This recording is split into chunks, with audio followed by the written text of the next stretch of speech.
Hi everyone, welcome back to my kitchen, and today we're cooking another recipe from Delicious Gluten Free Meals. But we're turning to the dessert chapter because I absolutely had to show you how to make my gluten-free sharing skillet cookie. How you're supposed to share it, I'm not really sure, but it is so good. You're going to want to make it over and over, and it's so easy. I can't wait to show you how to make this. You can find the recipe on page 238 of my book, Delicious Gluten Free Meals. Let's get stuck in. Okay, the first thing you're going to need to grab is a 20cm skillet or oven-proof frying pan. Now, if you don't have one of these, don't worry, you can easily put it in a baking dish instead. I just love how it looks when it comes out of the oven in this. So we're going to use some butter to just grease this. We want it nice and greased up so that the cookie doesn't get stuck.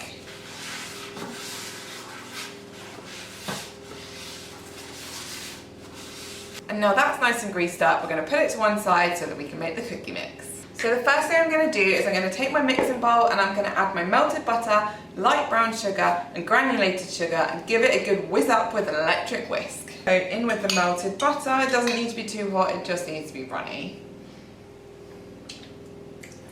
And then I've got some granulated sugar and some light brown sugar.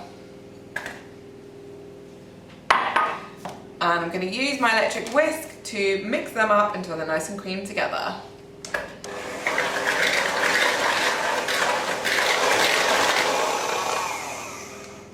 Once that's done, I'm going to add an egg and vanilla extract and then give it another beat again so it's all nice and combined. I don't want to over mix it, you just want to mix it up enough so that the egg is all combined in the mixture. So we're going in with 1 egg and some vanilla extract. And give it another beat.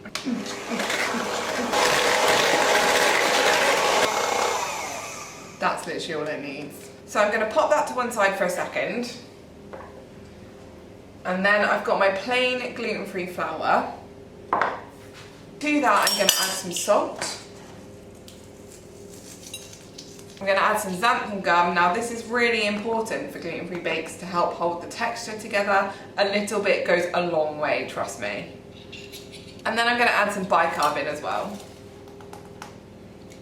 And I'm just going to give that a bit of a stir just to combine those without chucking it absolutely everywhere.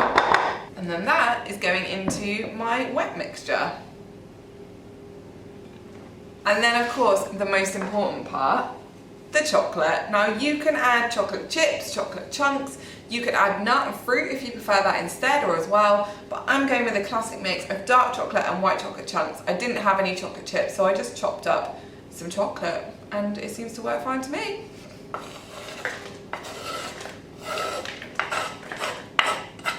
And then we're just going to mix this up until there's no loose flour left and it's a nice dough.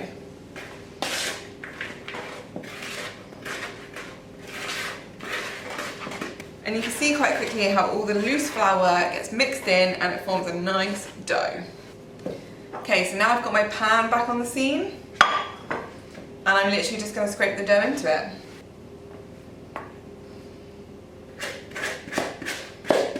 And then the trick to getting this all pressed out nice and evenly is to wet your hands and just press it into place. And I'm just going to press it down into a nice even layer. Again, don't worry about it being too neat, it's just so it cooks evenly. It doesn't have to be perfect.